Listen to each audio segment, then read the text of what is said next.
The Kikuyu are not just the largest tribe in Kenya, they are one of the most talked about communities in Africa. From politics to business, from music to farming, the Kikuyu have built a reputation that inspires admiration, curiosity, and sometimes controversy. But behind the stereotypes and the headlines, there are fascinating facts, untold stories, and traditions that reveal a deeper picture of who the Kikuyu really are. Today on the Kenyan Star, we take you on a journey into the world of the Kikuyu, with 10 surprising things you probably didn't know about this influential community. Make sure you stay until the end, because number 1 will completely change how you view the Kikuyu tribe. 10. The Kikuyu Origin Myth.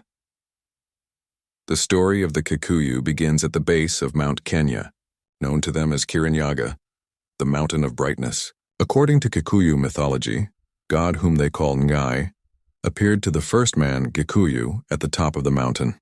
Ngai showed him the fertile lands of central Kenya and gave him a wife named Mumbi. Together they had 9 daughters, who would later become the founders of the 9 Kikuyu clans. This myth is not just a story told around the fire, and it is a spiritual compass. To this day, many Kikuyu still face Mount Kenya when they pray, believing that Ngai resides there. It explains why the land around the mountain is considered sacred, and why Mount Kenya holds a unique place in Kikuyu spirituality. 9. The power of clans. From the 9 daughters of Mumbi came 9 clans: Agachiku, Ambui, Anjiru, Angari, Aitharandu, Irimu, Agathigia, Angwi, and Aikakamuyu. Each Kikuyu family belonged to one of these clans, and clans shaped almost every aspect of Kikuyu life. They dictated who you could marry, what land you inherited, and even the responsibilities you had in society. For example, it was forbidden to marry within your own clan, as clans were considered extended families. This prevented inbreeding and forced unity across the wider Kikuyu nation.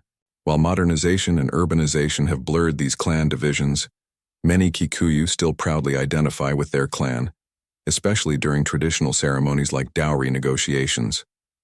It's a reminder that beneath the modern hustle of Nairobi and Kiambu lies an ancient structure that once held society together. 8. The Kikuyu and land. For the Kikuyu, land is more than wealth. It is the soul of their existence. Traditionally, every Kikuyu family had a piece of land to farm, and losing it was like losing one's identity. This deep connection to land explains why the Kikuyu fought so fiercely during the colonial era.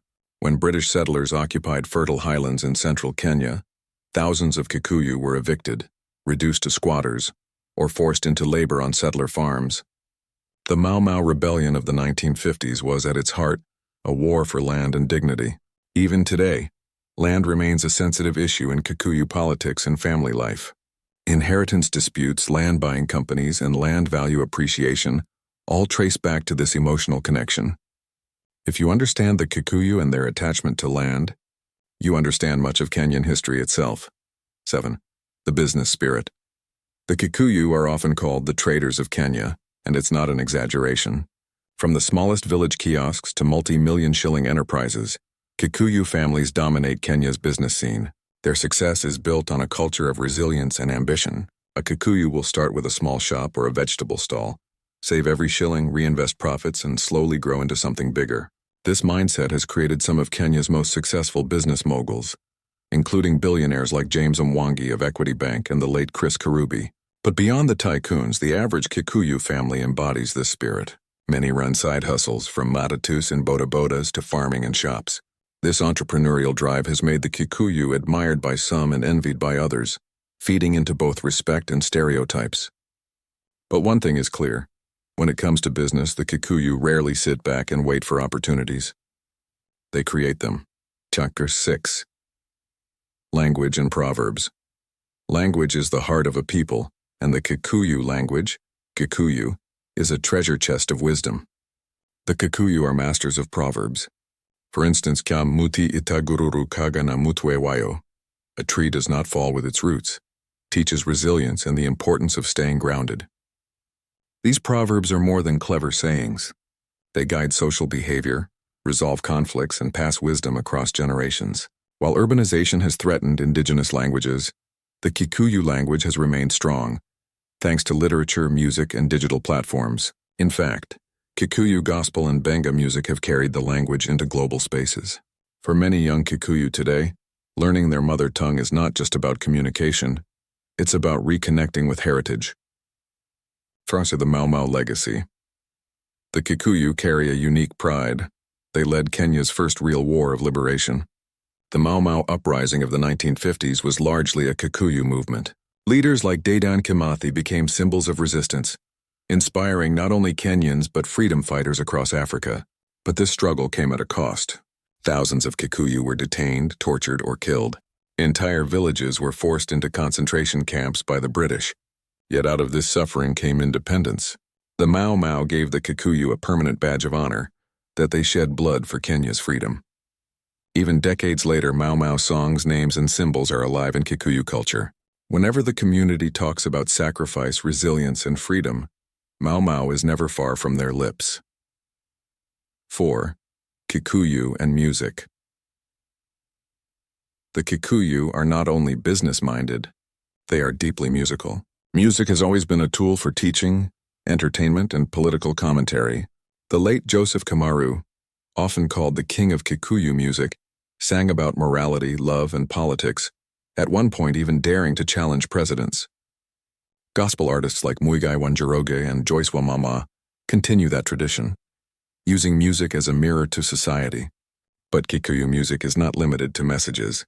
It is a powerful industry on its own. From Benga to gospel, Kikuyu music sells millions of CDs and streams online, keeping the culture alive.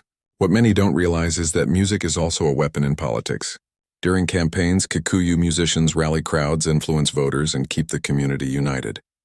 In Kikuyu culture, a song is never just a song, it is a statement. 3. Political dominance. No tribe in Kenya has dominated politics like the Kikuyu. Out of 4 presidents, 3 have been Kikuyu: Jomo Kenyatta, Mwai Kibaki, and Uhuru Kenyatta. Their numbers alone make them a voting powerhouse, with the Mount Kenya region often deciding who becomes president. This dominance is a source of pride within the community, but has also attracted criticism and resentment from others. For the Kikuyu, political power has been both a shield and a burden. On one hand, it has allowed them to protect their interests. On the other, it has made them constant targets in Kenya's ethnic politics. Yet one fact remains: no serious presidential candidate in Kenya can ignore the Kikuyu vote. Whether as kingmakers or contenders, the Kikuyu remain central to the country's political destiny. 2. Stereotypes and misunderstandings. With influence comes stereotypes. The Kikuyu are often portrayed as money-hungry, overly ambitious, or politically manipulative. In jokes, they are the people who will charge you for even the smallest favor. But stereotypes rarely reflect reality. The Kikuyu are not one story when they are millions of stories. Some are wealthy entrepreneurs, others are poor farmers. Some are global leaders, others are struggling hustlers. To paint all Kikuyu with one brush is to ignore the diversity within the community. What's true is that the Kikuyu have a culture of resilience and hard work that can sometimes be misinterpreted as greed or pride. But behind the stereotypes are real people with real struggles, joys, and contributions to Kenya's journey. 1. The global Kikuyu diaspora. The Kikuyu story does not end at Mount Kenya. It stretches across the globe. Today, thousands of Kikuyu live in the United States, the United Kingdom, Canada, and other countries. Abroad, they have built churches, businesses, and community organizations that mirror life back home. Through remittances, they have transformed their villages, building schools, houses, and even hospitals. In some towns in central Kenya, entire neighborhoods are funded by money from the diaspora. What makes this unique is that the Kikuyu abroad never lose touch with their roots. They celebrate traditional weddings, teach their children Kikuyu language, and fly home for major events. The diaspora has turned the Kikuyu into not just a Kenyan tribe, but a global community. The Kikuyu tribe is not just Kenya's largest community. It is one of its most influential. From myths and clans to land struggles and business empires, from Mau Mau heroes to global diasporas, the Kikuyu story is one of resilience, ambition, and survival. They have carried Kenya's history on their shoulders, shaped its politics, and built its economy. But beyond the headlines, they are fathers, mothers, farmers, traders, musicians, and dreamers. They are ordinary people with extraordinary impact. So which of these facts surprised you the most about the Kikuyu? Let us know in the comments, and don't forget to like, share, and subscribe to the Kenyan Star for more powerful stories about Kenya's tribes.